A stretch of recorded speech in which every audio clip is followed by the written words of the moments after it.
Good day, YouTube. Today's topic, I'll be talking about a military contract for 8 years and what exactly does that mean.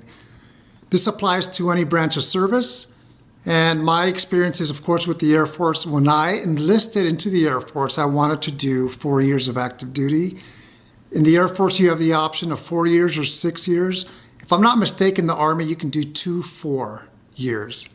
So I wanted to do 4 years. The recruiter said, perfect, you'll do 4 years, but you have an 8-year contract, military obligation. I wasn't sure what that meant, and I'll explain what that means.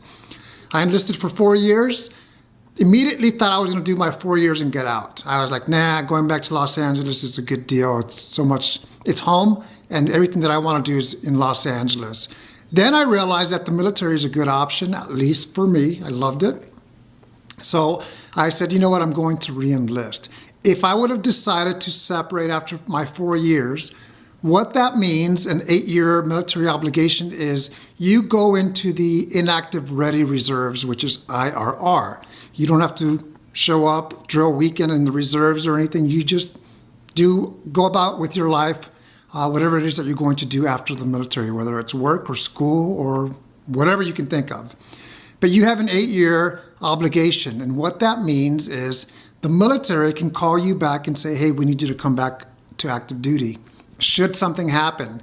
The odds of that happening are very low, but what they will do is something else that I was involved with in the past was an IRR muster. That happens once a year where they contact you and say, hey, we need you to attend this meeting once a year, just to ensure that we have your contact information, that there's no medical updates that we may not know about, we meaning the military. So whether you do 4 or 6 years and then you separate completely and don't do reserves, you still have up until the 8-year mark to be called back should the military need you. That's what an 8-year commitment means. In most cases, they won't call you back. However, it is a possibility. If you do over 8 years, that doesn't apply to you anymore because you've already served 8 years, 10 years, whatever that may be. So that's what the 8-year contract is. So this video applies to anybody who's thinking about joining the military. Think about what that means. It does not apply to pilots. For example, when somebody gets commissioned in the military, at least in the Air Force, and their job is going to be a pilot, there may be a obligation to serve 10 years. That's completely different than what I'm talking about, which is the 8-year initial commitment. Whether you sign up for active duty or reserves, whether it's 2 years, 4 years, 6 years, remember you have an 8-year obligation. But after you commit your service, whether it's active duty or reserves, and you want out, you will get out, but they can recall you. Like I said a few times already in this video, most likely that's not going to happen, but it's a possibility, a very low possibility. In the meantime, once you separate, you are entitled to have an ID card. And you can come and go into the base that's nearest to you, whether it's your branch or another branch, and use some of the services available, such as the commissary and the exchange, whether it's the post exchange for Army, base exchange for the Air Force, or NEX, Naval Exchange for Navy and Marine.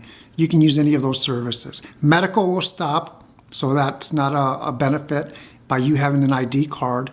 It's just something to think about. If you ever have any questions, contact me. If you would like a topic discussed, and hopefully I know it. If I don't, I'll do some research and still talk about it.